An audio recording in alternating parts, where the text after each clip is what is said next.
પ્રભુ અમે તમારી સ્તુતિ કરીએ છીએ અને પ્રભુ અમે તમને આવકારીએ છીએ. પ્રભુ આજે તમે મહિમા પામો. તમારું શિક્ષણ છે આજે તમે એમને શીખવો. આજનું શિક્ષણ અમારા આત્મિક જીવન માટે લાભદાયક હોય. આજનું શિક્ષણ તમારા મહિમા માટે હોય. આજનું શિક્ષણ અમારા વિચાર, વાણી અને વર્તનમાં તફાવત લાવનાર હોય એવું થવા દેશો. અમારી સાથે વાત કરવાનું, વ્યવહાર કરવાનું ચાલુ રાખો. પ્રભુ ઈસુના નામમાં આમેન. હવે જ્યારે આપણે ઉપવાસ વિશે વાત કરીએ છીએ ત્યારે ઉપવાસ એ એવું શિસ્ત છે, એવી વાત છે કે જે દુનિયાના બધા જ ધર્મો એને સ્વીકારે છે. કોઈ ધર્મ એવો નથી કે જે ઉપવાસ સંબંધી સ્વીકાર કરતો નથી. દરેક ધર્મ એ ઉપવાસને સ્વીકારે છે. એટલે જો આપણે હિન્દુ ધર્મની વાત કરીએ તો હિન્દુ ધર્મના અલગ અલગ પ્રકારના વ્રત હોય અને અલગ અલગ પ્રકારના દિવસો હોય અને એ પ્રમાણે તેઓ ઉપવાસ કરતા હોય છે. અને એટલે કદાચ એક મહિનો પણ હોય છે કે શ્રાવણ મહિનો કહેવામાં આવે છે જ્યારે લોકો ઉપવાસ કરતા હોય. પણ એમના ઉપવાસની અંદર કોઈ નકોડા ઉપવાસ કરતા હોય, કશું જ ખાવાનું નહીં. કેટલાક લોકો ફ્રૂટ્સ ખાઈ શકે એવા પ્રકારના ઉપવાસ હોય છે અને એટલે એ પ્રકારના એમના ઉપવાસ હોય છે. પણ મુસ્લિમ ભાઈ બહેનોના જે ઉપવાસ છે એ થોડા અલગ પ્રકારના ઉપવાસ છે અને એમનો પણ એક મહિનો હોય છે અને એ છે રોઝા મહિનો, રમઝાન જે ઉજવવામાં આવે છે. અને એટલે રોઝા મહિનામાં પણ આ મુસ્લિમ જે બિરાદરો છે એ ઉપવાસ કરે છે અને એ ઉપવાસ કરે છે ત્યારે એમાં કોઈ પ્રકારનું પીણું કે ખાવાની વાત એમાં આવતી નથી. ઇવન એ લોકો થૂક પણ ગળી શકે નહીં એ પ્રકારના એમના ઉપવાસ હોય. અને એટલે મુસ્લિમ ઇસ્લામ ધર્મમાં પણ આ ઉપવાસને સ્વીકારવામાં આવ્યો છે. જૈન હોય કે શીખ હોય એ લોકોમાં પણ ઉપવાસ સંબંધી અલગ અલગ પ્રકારના ઉપવાસ છે અને એ લોકો કરી રહ્યા છે. એટલે ઉપવાસ એ દરેક ધર્મમાં સ્વીકારાયેલો ખ્યાલ છે. ત્યારે બાઇબલમાં પણ એને સ્વીકારવામાં આવ્યું છે અને બાઇબલમાં 75 વખત આ ઉપવાસ સંબંધી ઉલ્લેખ કરવામાં આવ્યો છે. જૂના કરારમાં 44 વખત અને નવા કરારમાં 31 વખત, એમ કરીને 75 વખત જેટલો ઉલ્લેખ એ બાઇબલમાં કરવામાં આવ્યું છે. એનો બાઇબલમાં પ્રથમ જે ઉલ્લેખ છે એ ન્યાયાધીશોનો પુસ્તક એનો 20મો અધ્યાય અને 26મી કલમમાં આપણને સૌથી પહેલો ઉલ્લેખ જોવા મળે છે કે જ્યાં ઇઝરાયેલ પુત્રો અને બિન્યામીન પુત્રોની સામે યુદ્ધ થાય છે અને એમાં જીત મેળવવા માટે આ ઉપવાસ સહિતની પ્રાર્થના કરવામાં આવે છે. એટલે એવા પ્રકારની પણ ઉપવાસ ત્યાં આગળ જોઈએ છે. એટલે પહેલો ઉપવાસ આપણે ત્યાં આગળ જોઈએ છે. હવે જ્યારે બાઇબલમાં વાત કરીએ છીએ ઉપવાસ સંબંધી ત્યારે બાઇબલમાં હિબ્રુ જે શબ્દ વાપરવામાં આવ્યો છે એનો એ શબ્દ છે સુમ એવો શબ્દ છે. એનો અર્થ થાય મોં બંધ રાખવું, એટલે મોં બંધ કરવું, એટલે ખોરાક ના લેવો એવો અર્થ એ હિબ્રુ શબ્દનો થાય છે જૂના કરારમાં. નવા કરારમાં એનો જે ગ્રીક શબ્દ છે એ નાસિક્યુ એવો શબ્દ છે અને એનો અર્થ થાય ખોરાકથી દૂર રહેવું. એટલે બંને જૂનો કરાર અને નવો કરાર બંને ખોરાકથી દૂર રહેવાનો એવો સંદર્ભ ઉપવાસ સંબંધમાં પૂરો પાડે છે. પણ તેમ છતાંય બાઇબલના જે બધા ઉપવાસના જે 75 ઉલ્લેખ કર્યા છે એ 75 ઉલ્લેખને જ્યારે આપણે બહુ કાળજીપૂર્વક અભ્યાસ કરીએ ત્યારે આપણને ખબર પડે છે કે જે ઉપવાસ બાઇબલ પસંદ કરે છે અને બાઇબલ જે પ્રકારનો ઉપવાસ કરવાનું કહે છે એ ફક્ત ખોરાક સંબંધિત નથી, એના કરતા વધારે છે. અને એટલે ખોરાક સંબંધિત હોય ને તો ઉપવાસ એ ખાલી ડાયટિંગ કદાચ શક્ય બને એવું થઈ જાય. અને એટલે આ ડાયટિંગ કરતા વધારે છે, શરીર ઉતારવા કરતા વધારે છે. અને એટલે એ ઉપવાસને આજે આપણે સમજવા માંગીએ છીએ કે પ્રભુ બાઇબલ એ ઉપવાસ સંબંધી શું કહેવા માંગે છે. એટલે કેટલાક જે સત્યો બાઇબલ આપણને શીખવે છે એ આજે આપણે સમજીશું. પહેલું જે સત્ય બાઇબલ આપણને શીખવે છે કદાચ તમારા માટે બહુ શોકિંગ હોઈ શકે, બહુ આશ્ચર્યકારક હોઈ શકે. અને પહેલું સત્ય જે બાઇબલ શીખવે છે ઉપવાસ સંબંધી એ આ છે, ઉપવાસ એ ફરજિયાત નથી. ઉપવાસ એ ફરજિયાત નથી. ઉપવાસ કરવો જ એવું બાઇબલ શીખવતું નથી. તમારે ઉપવાસ કરવો જ જોઈએ, ઉપવાસ કરવાની ફરજ બાઇબલ પાડતું નથી. અને એટલે આપણે જે ફકરો વાંચ્યો છે માથી લખેલી સુવાર્તા 9મો અધ્યાય અને 14 અને 15 કલમ તમે ખુલ્લી રાખજો. માથી લખેલી સુવાર્તા 9મો અધ્યાય અને 14 અને 15 કલમ આપણે જોઈએ. હવે અહીંયા શું થાય છે કે યોહાનના શિષ્યો એ પ્રભુ ઈસુની પાસે આવ્યા છે અને પ્રભુ ઈસુની પાસે આવીને આ યોહાન બાપ્તિસ્તા જે શિષ્યો છે એ શિષ્યો પ્રભુ ઈસુને પ્રશ્ન કરે છે. શું પ્રશ્ન કરે છે કે અમે યોહાન બાપ્તિસ્તા જે શિષ્યો અમે છીએ, અમે ઉપવાસ કરીએ છીએ અને શાસ્ત્રીઓ છે, ફરોશીઓ છે એ પણ ઉપવાસ કરે છે, પણ કહે છે તમારા શિષ્યો ઉપવાસ કરતા નથી. એટલે ફરિયાદ કરે છે. યોહાન બાપ્તિસ્તના શિષ્યો એ પ્રભુ ઈસુને ફરિયાદ કરે છે કે અમે ઉપવાસ કરીએ છીએ, શાસ્ત્રીઓ ઉપવાસ કરે છે, ફરોશીઓ ઉપવાસ કરે છે અને જે ધાર્મિક લોકો છે બધા જ ઉપવાસ કરે છે, પણ તમારા જે શિષ્યો છે એ શિષ્યો એ ઉપવાસ કરતા નથી, એવી ફરિયાદ કરે છે. અત્યારે પ્રભુ ઈસુએ જે જવાબ આપ્યો ને એ બહુ મહત્વનો છે અને આપણે એને વાંચીએ. એ આપણને 15મી કલમમાં જોવા મળે છે. ત્યારે 15મી કલમમાં પ્રભુ જવાબ આપે. શું કહે છે? પ્રભુ ઈસુએ કહ્યું, જ્યાં સુધી વર જાનૈયાઓની સાથે છે ત્યાં સુધી શું તેઓ શોક કરી શકે છે? પણ એવા દિવસ આવશે કે વર તેઓની પાસેથી લઈ લેવાશે, ત્યારે તેઓ ઉપવાસ કરશે. પ્રભુ ઈસુએ જવાબ આપ્યો એ બહુ મહત્વનો જવાબ હતો. પ્રભુએ કીધું કે જ્યાં સુધી વર જાનૈયાની સાથે હોય, એટલે આપણે એવું સમજો કે લગ્નની વાત છે અને વર સાથે છે, જાનૈયા જાન લઈને જાય પણ વર જોડે ના હોય તો પેલા આવકાર કરશે છોકરી વાળા? નહીં કરે ને. વર જ ના હોય તો. પણ જો વર સાથે હોય તો આવકાર કરશે, એમને જમાડશે, એમની આદર સત્કાર કરશે. રાઈટ? એટલે જ્યાં સુધી વર હોય ત્યાં સુધી જાનૈયાને કોઈ તકલીફ ના હોય, પણ જો વર ના હોય તો મુશ્કેલી પડે. અને પ્રભુ ઈસુ ખ્રિસ્ત અહીંયા પોતાના વિશે કહે છે કે હું હજુ એમની સાથે છું અને જ્યાં સુધી હું છું ત્યાં સુધી એમને ઉપવાસ કરવાની જરૂર નથી. એવો સમય આવશે કે જ્યારે હું ભૌતિક રીતે એમની સાથે નહીં હોઉં અને એટલે એ સમયે ઉપવાસ એમને કરવાનો થશે અને કરશે પણ અત્યારે એમને જરૂર નથી. અને એટલે પ્રભુ ઈસુ અહીંયા જે ઉપવાસ સંબંધી કહે છે, જે સત્ય શીખવે છે, શું કહે છે? પ્રભુ ઉપવાસ કરવાની ના પાડતા નથી, પણ ઉપવાસને એક ચોક્કસ સમય માટે નિર્ધારિત કરે છે. પ્રભુ કહે છે ચોક્કસ સમય આવશે, એ સમયે ઉપવાસ કરવામાં આવશે, પણ અત્યારે એની જરૂર નથી. એટલે પ્રભુએ કીધું કે ફરજિયાત નથી ઉપવાસ કરવાનો, ફરજિયાત નથી, પણ એવો સમય આવશે ત્યારે એમણે ઉપવાસ કરશે. એ નિર્ધારિત કર્યો પ્રભુએ સમય. હવે છે ને બાઇબલમાં આપણે જ્યારે જૂનો કરાર જોઈએ તો જૂના કરારમાં નિયમ પ્રમાણે યહૂદીઓએ વર્ષમાં એક વખત ઉપવાસ કરવાનું ફરજિયાત હતું. યહૂદીઓએ બાઇબલમાં જે બતાવવામાં આવ્યું છે, નિયમશાસ્ત્ર જે આપવામાં આવ્યું છે, અને એમાં યહૂદી લોકોએ વર્ષમાં એક વખત એક દિવસ ઉપવાસ કરવાનો ફરજિયાત હતો અને એ દિવસ હતો પ્રાયશ્ચિતનો દિવસ. તમે જુઓ લેવીઓનો પુસ્તક એનો 16મો અધ્યાય અને 29 થી 31 કલમમાં લખવામાં આવ્યું છે કે જ્યારે પ્રાયશ્ચિતનો દિવસ હોય, એટલે પાપનો પસ્તાવો કરવાનો દિવસ હોય, અને ત્યારે એ લોકો પસ્તાવા ઉપવાસ સાથે પસ્તાવો કરે અને પસ્તાવા સાથે પ્રભુની આગળ માફી માંગે, ઉપવાસ સાથે માફી માંગે, તો એ હેતુ ત્યાં આગળ રાખવામાં આવેલો અને એટલે એક દિવસ એ લોકોને માટે ફરજિયાત હતું.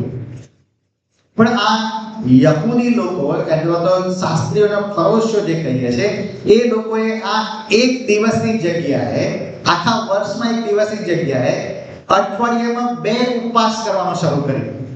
અને આપણે ક્યાં વાંચીએ છીએ લુકની લખેલી સુવાર્તા એના 18મા અધ્યાયમાં કે જ્યાં આગળ પેલો જે એક ફરોશી છે અને એક દાણી છે કે જે પ્રાર્થના કરવા જાય છે અને એ પ્રાર્થનાની અંદર આ ફરોશી એવું કહે છે કે અઠવાડિયામાં હું 2 વખત ઉપવાસ કરું છું.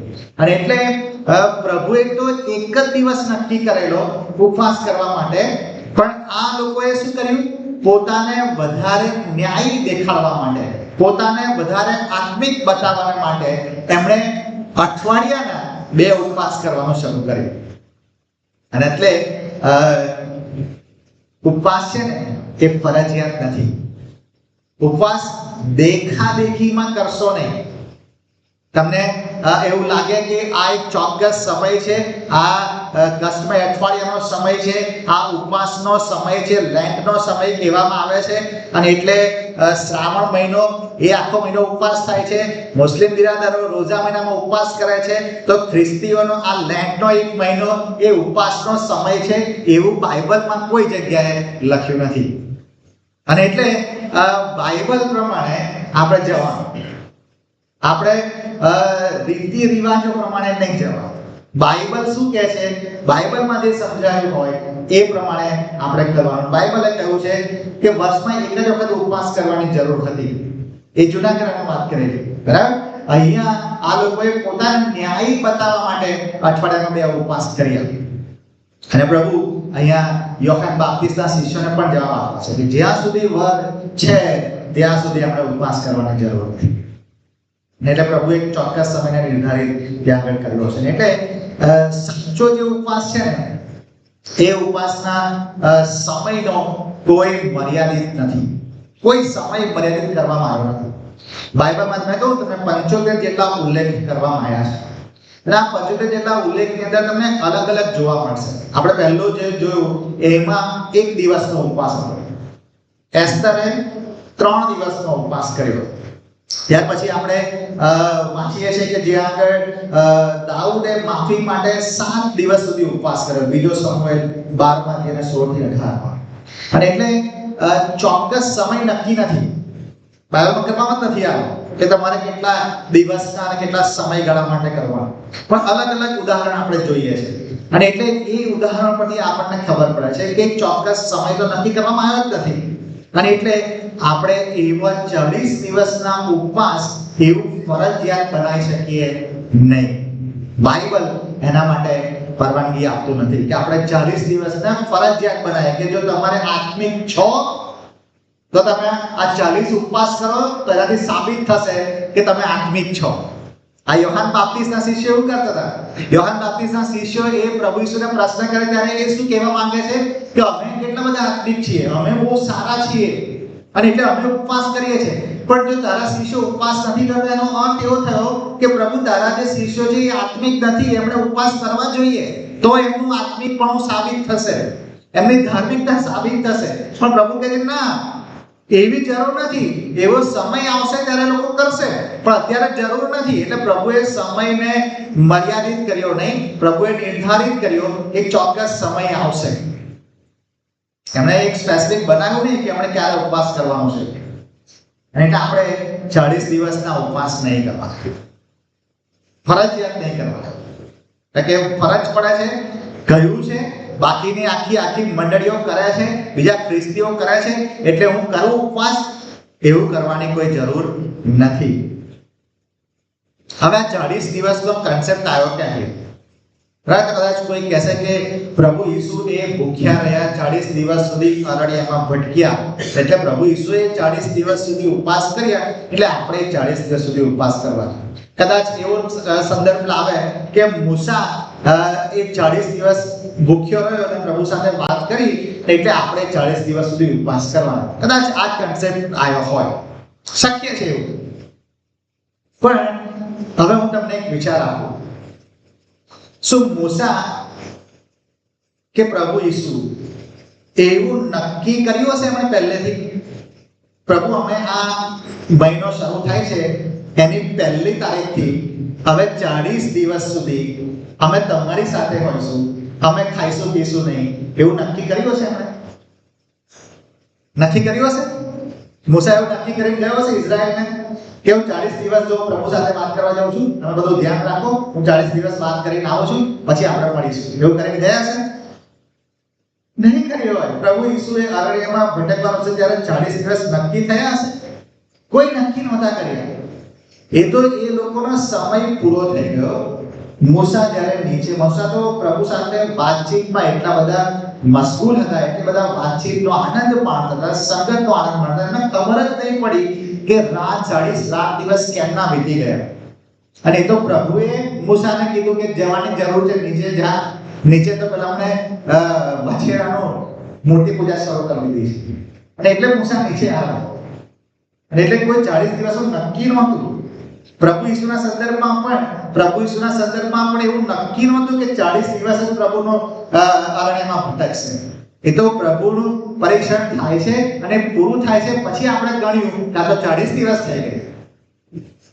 અને એટલે એક કન્સેપ્ટ જ બરાબર નથી, ખ્યાલ જ બરાબર નથી કે જ્યાં 40 દિવસના ઉપવાસ કરવામાં આવે. એટલે એ બાઇબલ આધારિત નથી.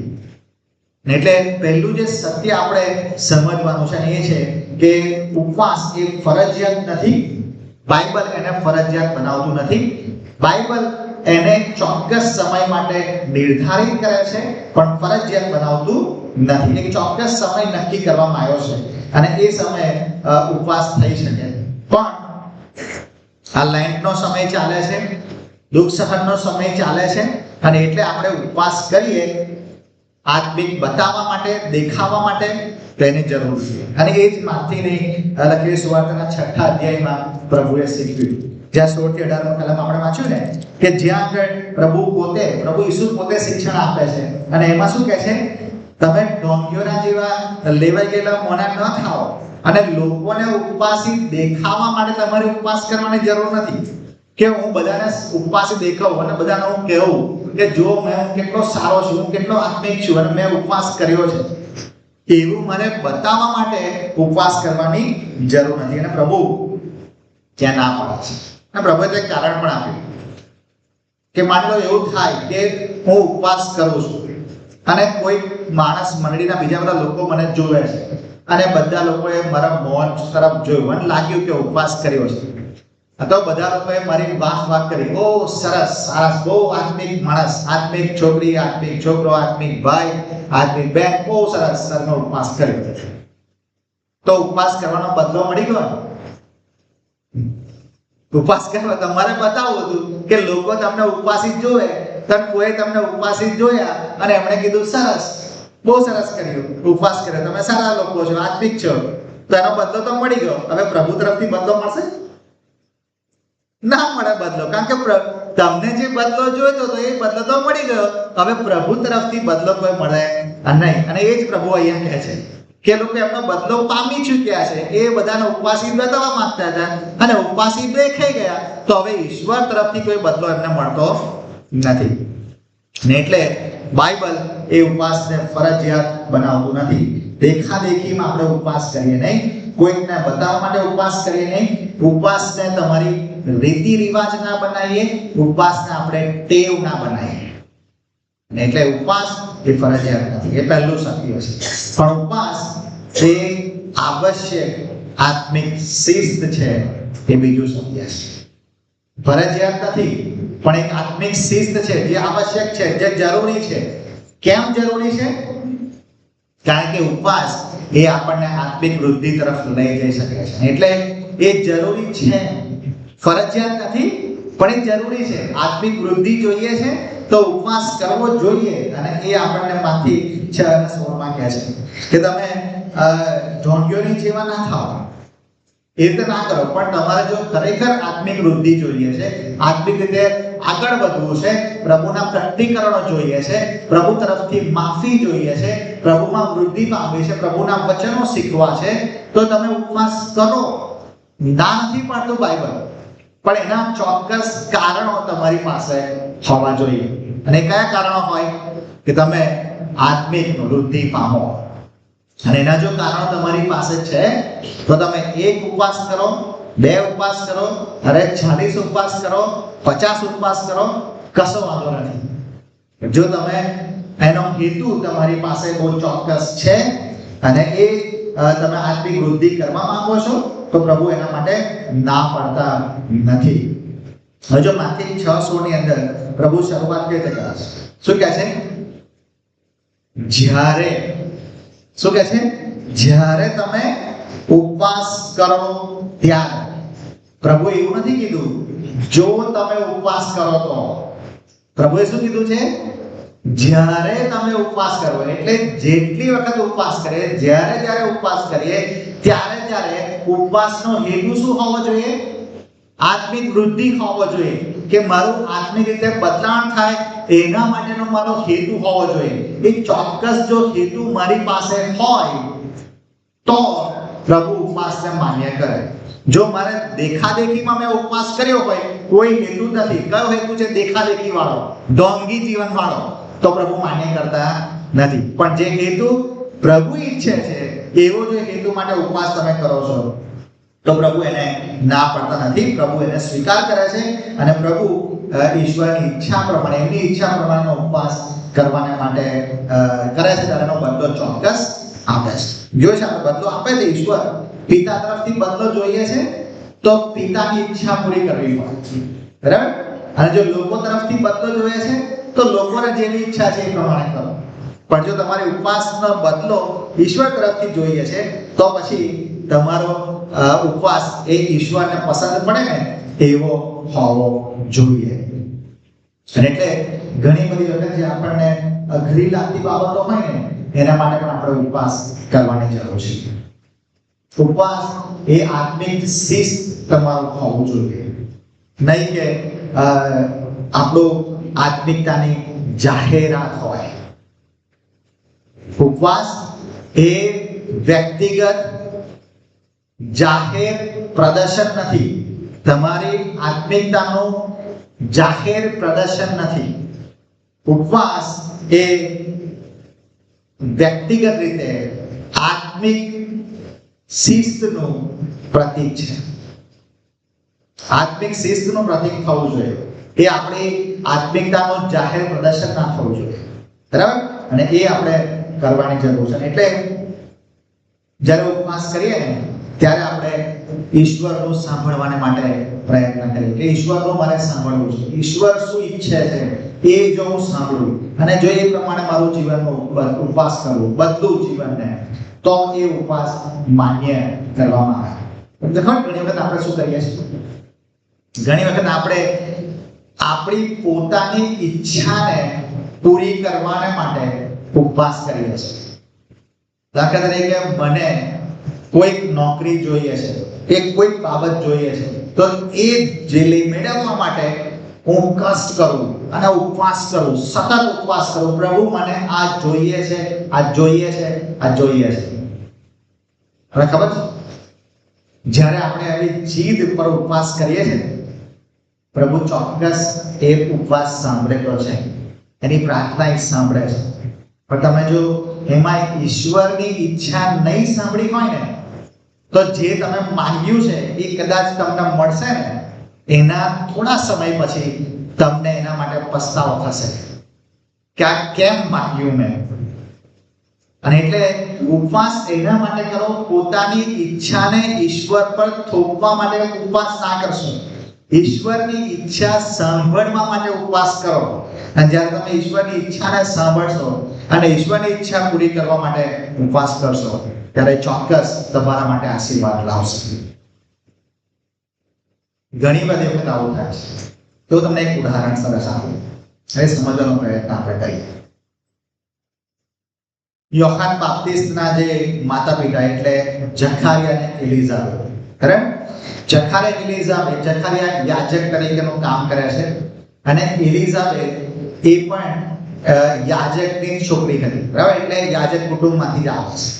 આ બંને બહુ જ આત્મિક લોકો છે અને બહુ વિશ્વાસુપણે ઈશ્વરની સેવા કરે છે. બાઇબલ પોતે એમના માટે સાક્ષી આપે છે કે ઈશ્વરના નજરમાં એ લોકો ન્યાયી હતા, બરાબર? લોકો સુવાર્તાના પહેલા અધ્યાયમાં આપણે જોયું છે કે ઈશ્વરની નજરમાં ન્યાય, માણસોની નજરમાં નહીં. બાઇબલ એવું લખ્યું છે ઈશ્વરની નજરમાં ન્યાયી કુટુંબ હતું જખારિયા અને એલિઝાબેથનું. હવે ઈશ્વર નજરમાં ન્યાયી કુટુંબ હોય અને બધું જ સરસ કરે છે, આત્મિક રીતે જીવે છે, પણ એમને બાળક નહોતું. વર્ષો સુધી બાળક નહોતું. તમને શું લાગે છે? જખારિયા અને એલિઝાબેથ મંદિરમાં બેસી ગયા હોય અને પ્રભુની આગળ ઘૂંટણો પડીને ઉપવાસ કરવાનું શરૂ કર્યું હોય, પ્રભુ અમને બાળક જોઈએ જોઈએ, તો શું પ્રભુએ બાળક ના આપ્યું હતું? પ્રભુએ બાળક ના આપ્યું હતું? પ્રભુએ ચોક્કસ બાળક આપ્યું હોય, કારણ કે એ પ્રભુની નજરમાં ન્યાય હતા, બધું જ સરસ કરે છે.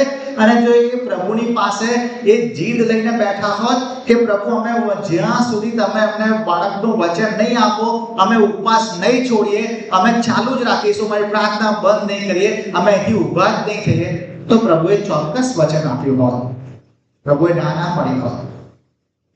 પણ તમને ખબર છે પછી શું થાય? એમને છોકરો થાય ને તો એ યોહાન બાપ્તિસ્ત ના હોત. એટલે જ્યારે આપણે ઈશ્વરની ઈચ્છા શોધીએ છીએ અને ઈશ્વરની ઈચ્છાને સાંભળીએ છીએ અને ઈશ્વરના સમયની રાહ જોઈએ છે, અને ત્યારે જે ઈશ્વર આપે છે ને એ બહુ અદ્ભુત આપે છે.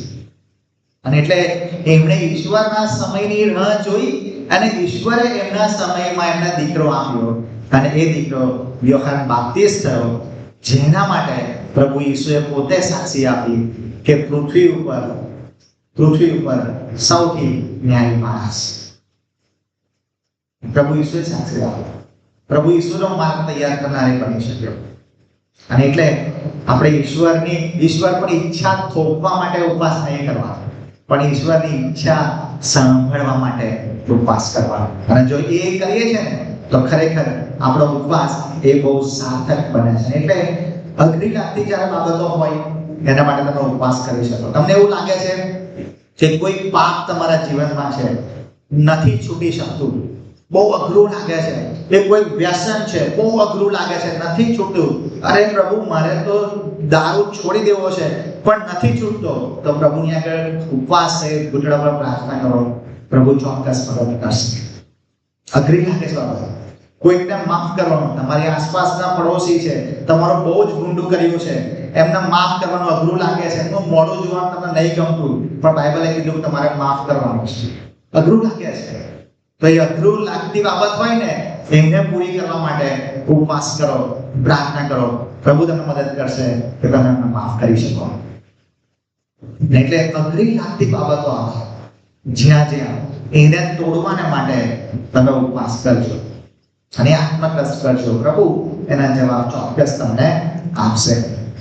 એટલે ચોક્કસ પ્રકારના સમયો હોય અથવા તો ચોક્કસ નિર્ણયો તમારે કરવાના હોય ત્યારે પણ તમે ઉપવાસ કરી શકો. કે જ્યારે તમારે ચોક્કસ નિર્ણય લેવાનો હોય, દાખલા તરીકે આપણા જીવનના સૌથી અગત્યના જે નિર્ણયો છે એ કયા છે? એક અભ્યાસ માટેનો, અને એક લગ્ન માટેનો, અને એક કેરિયર માટેનો, એટલે કે કરિયર માટેનો, આપણું જે જીવન બનાવવું છે. આ ત્રણ મહત્વના નિર્ણયો છે. તો આના માટે ચોક્કસ ઉપવાસ સહિત પ્રાર્થના કરો. પ્રભુ તમને બતાવે અને પ્રભુની ઈચ્છા પ્રમાણે તમે અભ્યાસ પસંદ કરી શકો, પ્રભુની ઈચ્છા પ્રમાણે તમે તમારા જીવનનો વ્યવસાય પસંદ કરી શકો, પ્રભુની ઈચ્છા પ્રમાણે તમે લગ્નની પાત્ર પસંદ કરી શકો. આ ઉપવાસ કરજો. એના માટે જરૂર છે, ફરજિયાત નથી, પણ ચોક્કસ બાબતોને માટે ઉપવાસ કરવા એ જરૂરી છે. આપણે જો કરીએ છીએ પણ એમાં પણ મેં કહ્યું ને કે આપણી ઈચ્છાને ઈશ્વર પર થોપવા માટે, પણ લગ્ન માટે, એ અભ્યાસ માટે અને જીવન બનાવવા માટે પણ ઈશ્વરની ઈચ્છા સાંભળવા માટે ઉપવાસ કરજો અને પ્રભુ એને આશીર્વાદિત કરશે, એનો બદલો તમને આપશે. સો બીજું સત્ય, પહેલું સત્ય આપણે સમજ્યા ઉપવાસ એ ફરજિયાત નથી. બીજું સત્ય આપણે જોયું છે કે ઉપવાસ એ આત્મિક શિસ્ત છે, આવશ્યક શિસ્ત છે, પણ એ ચોક્કસ કારણો, ચોક્કસ હેતુ હોવા જોઈએ તો ઉપવાસ કરી શકાય.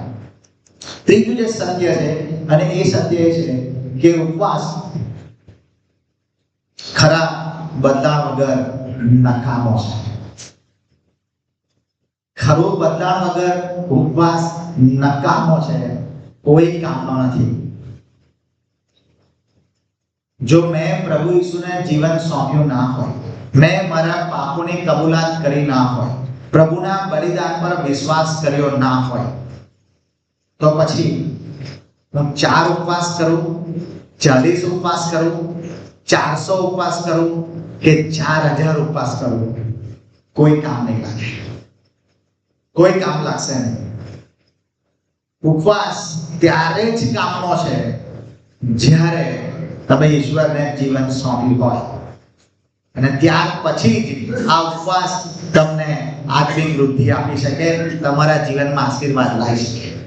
એના વગર ઉપવાસ કોઈ કામનો રહેતો નથી. અને આપણે જે યશાયાના પુસ્તકમાં વાંચ્યું 58મા અધ્યાયની અંદર, 58મા અધ્યાયમાં 3 અને 5મી કલમ આપણે જોઈએ છીએ. ને ધ્યાન આપણે જો પ્રભુ જે ઉપવાસ પસંદ કરે છે કે એમના પાપ હોય અને તમે ઉપવાસ કરો તો શું, એનો કોઈ અર્થ નથી. કહે છે કે તમે આત્માને દુઃખી કર્યો હોય, પણ કહે છે તમે લોકો પર જુલમ કરો છો, અને કંકાસ કરો છો, જઠ્ઠા કરો છો, દુષ્ટાની મુખ્યો મારો છો, તો પ્રભુ એને ઉપવાસ ગણે જ નહીં. એ ઉપવાસનો બદલો પ્રભુ આપે જ નહીં. અને એટલે જીવનનું બદલાણ વગર ઉપવાસ કોઈ રીતે ઉપયોગી બનતો નથી. આ હંમેશા આપણે યાદ રાખજો. ત્યારે જ શક્ય બને, ત્યારે જ ઉપવાસ આપણા માટે આશીર્વાદ લાવે છે કે જ્યારે બદલાણ થયું હોય. જ્યાં સુધી આપણા હૃદયમાં ભૂંડાઈ હોય ત્યાં સુધી ઉપવાસનું કોઈ ફળ મળતું નથી. પાપી હૃદયના ઉપવાસ ઈશ્વર ક્યારેય માન્ય કરતા નથી. પાપી જીવનના જો ઉપવાસ કરવામાં આવે તેનો ઉપવાસ નહીં કહેવાય, એને ટાઈટિંગ કહેવાય. ખાલી શરીર ઉતરશે, આત્મામાં કશો ફરક નહીં પડે. અને એટલે જીવન જો તમે બદલો છો, પ્રભુને તમે ઈશ્વરને જીવન સોંપ્યું છે, અને તો જ ઉપવાસ એ માન્ય થશે. આ ત્રીજું સત્ય આપણે સમજીએ છીએ. અને એટલે આપણો જે ઉપવાસ છે, ચોથું સત્ય એ છે કે સાચો ઉપવાસ હોય ને એ સેવાનો સમય બનવો જોઈએ. સાચો ઉપવાસ એ સેવાનો સમય બનવો જોઈએ. જો મેં અહીંયા તમને બતાવ્યું છે કે ઉપવાસ એ આપણો ઈશ્વર સાથેનો સંબંધ આપે છે, આપણને ઈશ્વરની નજીક લઈ જાય છે, સીધો સંબંધ ઈશ્વર તરફ નિકટતા આપે છે. અને એટલે જ્યારે ઉપવાસ કરીએ ત્યારે આપણે ઈશ્વરની ઈચ્છા સાંભળવા માટે ભૂખ્યા રહીએ. ઈશ્વરની ઈચ્છા સાંભળવા માટે આપણે આપણા શરીરની જે બાબતો છે એને દબાઈ દઈએ, શરીરની ઈચ્છા દબાઈ દઈએ અને ઈશ્વરની ઈચ્છા સાંભળીએ. એટલે સીધો જે સંબંધ છે ને એ પ્રભુ ઈચ્છે છે કે ઈશ્વર જોડે સંબંધ હોય આપણો. અને સમાંતર સંબંધ એટલે કે મારો ઉપવાસ જે હોય અને એ દરમિયાન હું બીજાઓને મદદરૂપ થાઉં. જે મારી સાથે રહેનારા લોકો છે એ સમાંતર લોકો છે, મારા જેવા લોકો છે, એ લોકોને કોઈક રીતે હું મદદરૂપ થાઉં, દયા ભાવ રાખું. ને આપણે 58માં વાંચીએ છીએ કે દુષ્ટના બંધનો તોડવા અને દબાયેલાઓને મુક્ત કરવા. એનો અર્થ કે જેઓ દુષ્ટના બંધનોમાં છે, પાપોમાં જીવે છે અને એ લોકો દબાયેલા છે પાપોના બોજથી છે, એમને બચાવવા માટે, એમને પ્રભુની વાત સંભળાવવા માટે ઉપવાસ કરવાનો. આપણે આપણી જરૂરિયાતો માટે ઉપવાસ કરીએ છીએ, પણ શું ક્યારેય એવો વિચાર કર્યો કે મારા પડોશમાં કોઈક રહે છે કે જેણે હજુ સુધી પ્રભુને જીવન સોંપ્યું નથી? મારા પડોશમાં કોઈ રહે છે કે જે દારૂ પીવે છે, કોઈક પ્રકારના વ્યસનોમાં છે, તો આ વ્યક્તિનું બદલાણ થાય, શું એના માટે કદી ઉપવાસ કર્યો? પોતાની જરૂરિયાત માટે આપણે ઉપવાસ કરીએ છીએ, સારું છે, પણ પ્રભુ એક બી શીખવે છે, યશાયા 58માં એ શીખવે છે કે દુષ્ટના બંધનો તોડવા, દબાયેલાઓને મુક્ત કરવા. એ ઈચ્છા અને એ કામ કરવા માટે આપણે ઉપવાસ કરીએ. ભૂખ્યાઓને રોટલી આપવી, ગરીબોને આશરો આપવો. મેં રોટલી નથી ખાધી, બચાવી છે, પણ એ રોટલી બીજાને કોઈને જરૂર છે એ સુધી શું મેં પહોંચાડી છે? અને જ્યારે આપણે એ કરીએ છીએ ત્યારે પ્રભુ એ ઉપવાસને જુએ છે અને એ ઉપવાસને સાચો ઉપવાસ કહે છે. અને એટલે ઉપવાસ એ ખાલી પેટથી નહીં પણ હાથથી થવો જોઈએ. ને પ્રભુને આપણે પૂછીએ કે પ્રભુ આજે હું કોની સેવા કરું? ઉપવાસ કરીએ ત્યારે પ્રભુને પૂછ્યું, પ્રભુ આજે કોને મદદની જરૂર છે કે જેને મારે મદદ કરવાની જરૂર છે? અને પ્રભુ તમને ચોક્કસ બતાવશે. તો વ્યક્તિઓ પ્રભુ તમારી સામે લાવશે કે જેમને મદદ કરવાની જરૂર છે. અને ત્યારે એ ઉપવાસ તમારો સાર્થક ઉપવાસ બનશે. એ ઉપવાસ પ્રભુ સ્વીકાર કરશે. પ્રભુની નજરમાં એ ઉપવાસ એ વધારે મૂલ્યવાન છે. એને પ્રભુ ઉપવાસ કરે છે. જો આપણે છઠ્ઠી કલમ 7મી કલમમાં વાંચીએ છીએ, લસાઈ 58 અને 7, ભૂખ્યાઓને તારે રોટલી વહેંચી આપવી અને ભટકતા ગરીબોને ઘેર લાવવા, શું તે ઉપવાસ નથી? નગ્નને જોઈને તારે તેને વસ્ત્ર પહેરાવવું અને તારા બંધુઓથી મોં સંતાડવું નહીં. હું ઉપવાસ કરું છું પણ કોઈ જરૂરિયાત વાળો વ્યક્તિ આવે છે મારી સામે, પણ એની સાથે હું મોં સંતાડું છું, એનાથી દૂર ભાગું છું, તો પ્રભુ કહે છે કે ઉપવાસ હું પસંદ નહીં કરતો. પ્રભુ જે ઉપવાસ પસંદ કરે છે એ આપણી એમાં સેવા સમાયેલી હોય એ ઉપવાસ પ્રભુ પસંદ કરે છે. એટલે જે સત્યો આપણે જોયા, પહેલું જે સત્ય આપણે જોયું કે ઉપવાસ એ ફરજિયાત નથી. બીજું સત્ય આપણે સમજ્યા કે ઉપવાસ એ આવશ્યક આત્મિક વૃદ્ધિને માટેનો શિસ્ત છે. ત્રીજું સત્ય આપણે સમજ્યા કે ઉપવાસ ખરાબ બધા વગર નકામો છે. પાપી જીવનનો ઉપવાસ પ્રભુ માન્ય નથી કરતા. અને ચોથું કે પ્રભુ ઈચ્છે છે કે આપણો ઉપવાસનો સમય એ આપણે સેવાનો સમય બનાવીએ. અને એને એ ઉપવાસ પ્રભુ પસંદ કરે છે. અને જ્યારે આ 4 સત્યો આપણે પૂરા કરીએ છીએ, એ સમજીએ છીએ, એ પ્રમાણનો ઉપવાસ કરીએ છીએ, ત્યારે પ્રભુએ યશાયા 58 ની અંદર 8મી કલમથી 12મી કલમ સુધી 10 પ્રકારના અદ્ભુત આશીર્વાદો આપ્યા છે. જ્યારે આ પ્રકારનો ઉપવાસ કરીએ, ફરજિયાત નથી કરતા, પણ મારે જરૂર છે, આત્મિક વૃદ્ધિ જોઈએ છે, પાપની માફી જોઈએ છે, હું પ્રભુની આગળ ઉપવાસ કરું છું, હું મારી ઉપવાસને સેવા બનાવું છું. અને ત્યારે પ્રભુ એના જે આશીર્વાદો આપે છે એ આ 8 થી 12 કલમની અંદર 10 જેટલા અદ્ભુત આશીર્વાદો આપે છે. અને એ આપણી જે આત્મિક સુસ્થતા છે એને હરિયાળીમાં ફેરવી નાખે છે. બરાબર, તમને આ શબ્દ વધારે સમજાય. તમે ખેતી કરો છો, શુષ્કતા પણ હરિયાળી, લીલોતરી, સૂકવાપણું નહીં, લીલોતરી પ્રભુ લાવે છે આપણા જીવનની અંદર. અને એમાં જો આપણે જોઈએ કયા પ્રભુ લાવે છે, 8મી કલમનો જે પહેલો ભાગ છે, ત્યારે તારો પ્રકાશ પ્રભાતના જેવો થશે ને તારું આરોગ્ય જલ્દી થશે, તારું ન્યાય પણ તારી આગળ ચાલશે. જો પ્રભુ કહે છે કે પ્રકાશ આપશે, તારો પ્રકાશ પ્રભાતના જેવો થશે. તમારું જે કામ છે, અમારો જે ચહેરો છે એ પ્રકાશિત બનશે. આપણે મૂંઝવણ હોય, નિરાશા હોય, સંઘર્ષ આપણા જીવનમાં હોય, સાચો ઉપવાસ કરીશું તો કહે છે એને દૂર થશે. તમને કહે છે નવું દર્શન જોઈએ છે, તમારે નવી દિશા જોઈએ છે, નવા જીવન તરફ આગળ વધવું છે, એ જોઈએ છે, તો પ્રભુ તમે સાચો ઉપવાસ કરશો ત્યારે આપશે. નવી દિશા પ્રભુ આપશે, નવો પ્રકાશ પ્રભુ આપશે, નવી બાબતો પ્રભુ લાવશે. એ શક્ય બનશે. પ્રભુની આગળ આપણે એવા ઉપવાસ કરીએ, પ્રભુ આજે તમારી ઓળખ મને નવી આપો. બાઇબલ વાંચવા બેસીએ ને તો આપણે કદાચ ઉપવાસ કરીને બાઇબલ વાંચવા બેસે છે, પ્રભુ આજે તમારી નવી ઓળખ મને આપજો, નવું પ્રકટીકરણ મને શીખવજો. પ્રભુ ચોક્કસ શીખવશે. એટલે એ પ્રકારના આપણે ઉપવાસ કરીએ ત્યારે પ્રભુ નવી દિશા આપણને આપે છે. પછી 8મી કલમના બીજા ભાગમાં તારું આરોગ્ય જલ્દી થશે, જલ્દી આવશે. તમે સાજાપણું જલ્દી પ્રાપ્ત કરશો. જ્યારે શારીરિક રીતે, માનસિક રીતે કે આત્મિક રીતે તંદુરસ્તીનું જે સંપૂર્ણ પુનઃસ્થાપન જે છે એ આ ઉપવાસ દ્વારા મળી શકે છે.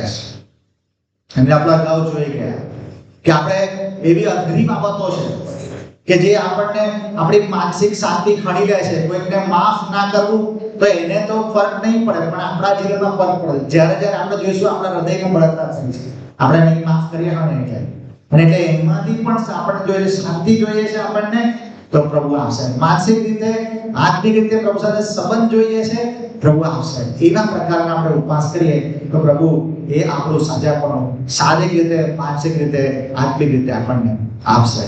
અને ત્રીજું આપણે જોયું છે કે જરૂર ન્યાયપણું ધારી આગળ ચાલશે. જ્યારે એવા ઉપવાસ કરતા હોઈશું જે પ્રભુ પસંદ કરે છે, તો કહે છે કે એ સાક્ષીરૂપ બનશે. સાક્ષીરૂપ બનશે.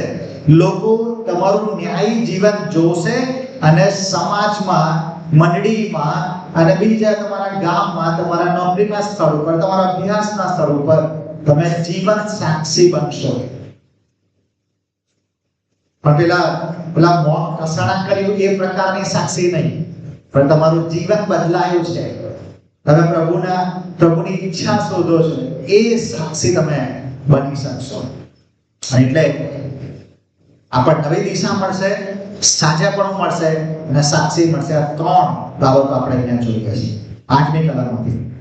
9મી કલમમાં, 8મી કલમનો ચોથો ભાગમાં પણ આપણે જોઈએ છે કે જ્યાં આગળ રક્ષણ આપવાની વાત કરી છે. ઈશ્વરનું જે રક્ષણ આપે છે પ્રભુ, યહોવાનું ગૌરવ એ આપણો પીઠ રક્ષક થશે. અદ્રશ્ય રીતે પ્રભુ આપણી સંભાળ લેતા હોય એવું આપણને અનુભવ થશે. બહુ જ ભૂખ લાગતી હોય પણ જ્યારે સાચા ઉપવાસ કરે ત્યારે ભૂખ નહીં લાગે. તમે વિચાર કરો 40 રાત દિવસ સુધી આ મોસાને ભૂખ તરસ કશું નહીં લાગ્યું હોય કે પ્રભુ ઈશ્વરને એવું નહીં થયું હોય, પણ એનો જે સંબંધ છે ઈશ્વર સાથેના વાતચીતમાં, સંગતમાં, એ બધી બાબતો એમણે ગૌણ રાખી, પ્રાથમિકતા ઈશ્વર સાથેના સંબંધમાં રાખી. એટલે જ્યારે પ્રભુ સાથે આપણે સમય કાઢીએ છીએ ત્યારે પ્રભુ આપણું રક્ષણ કરે છે, આપણા શરીરને સંભાળે છે, આત્માને સંભાળે છે. અને પ્રભુ ઈસુએ 40 રાત દિવસ સુધી અરણ્યમાં ભટક્યા. પછી જ્યારે શૈતાન ખુદ એમનું પરીક્ષણ કરે છે તો પણ એ નિષ્ફળ જાય છે. જ્યારે આપણે એવી રીતે પ્રભુની સાથે રહીએ છીએ ત્યારે પ્રભુનું રક્ષણ આપણને પ્રાપ્ત થાય છે. પ્રાર્થનાનો ઉત્તર આપણને મળે છે. ઈશ્વરના અવાજ આપણે સ્પષ્ટ રીતે સાંભળી શકીએ છીએ, ઈશ્વરનો જવાબ આપણે તરત મેળવી શકીએ છીએ, એવું પણ શકીએ છીએ. પણ એમાં યાદ રાખવાનું કે આપણી ઈચ્છા નહીં પણ ઈશ્વરની ઈચ્છા પ્રમાણે આપણે પ્રાર્થના કરીએ અને ચોક્કસ પ્રભુ સાંભળશે. કહેશે ને યહોવા કહેશે હું આ રહ્યો. આપણે યશાયાને કહે છે, પ્રભુ કહે છે કે હું કોને મોકલું? યશાયા કહે છે હું આ રહ્યો. પણ જ્યારે આપણે સાચા ઉપવાસ સાથેની પ્રાર્થના કરશે ને તો પ્રભુ એવું કહેશે કે હું આ રહ્યો, હું છું એટલે હું કરીશ. બરાબર ને? એ આપણે ત્યાં જોઈએ છે. છઠ્ઠી બાબત જે આપણને છે કે અંધકારમાં પ્રકાશ પડશે. તારો ગાઢ અંધકાર બપોરના જેવો થઈ જશે. એમાં એકલતા નહીં હોય, એમાં ભયની અનિશ્ચિતતા નહીં હોય, પણ આપણી પાસે અલૌકિક આશા અને આંતરિક શાંતિ આપણી પાસે હશે. 10મી કલમમાં આપણે જોઈએ છીએ. અને એટલે પ્રભુ તરફથી આપણને એ અલૌકિક શાંતિ મળે છે. 7મી બાબત આપણે જોઈએ છે કે જે નિત્ય દોરવણી, પ્રભુ તને નિત્ય દોરશે. જીવનના દરેક વળાંકમાં, નિર્ણયોમાં પવિત્ર આત્મા અચૂક રીતે આપણને માર્ગદર્શન આપશે. કલમ 11નો પહેલો ભાગ અને કલમ 11નો બીજો ભાગ એ કહે છે કે સુકવણામાં આપણું જીવન એટલું જ કરશે. નાણાકીય તણાવ હોય કે ભાવનાત્મક રીતે આપણે સુકાપણામાં હોય કે આધ્યાત્મિક રીતે સુકાપણામાં હોય, પણ ઈશ્વર એ આપણને અખૂટ આનંદ આપશે અને બળ પૂરું પાડશે કે જ્યારે આપણે સતત પ્રભુનું માર્ગદર્શન આપણે પ્રાપ્ત કરીશું, તૃપ્તિ આપણે પ્રભુ તરફથી પ્રાપ્ત કરીશું જ્યારે આપણે સાચો ઉપવાસ કરીએ છીએ. 9 અને 10 છેલ્લા જે 2 આશીર્વાદો છે અનંત આશીર્વાદો અને પેઢીઓનું પુનઃસ્થાપન પ્રભુ કરશે.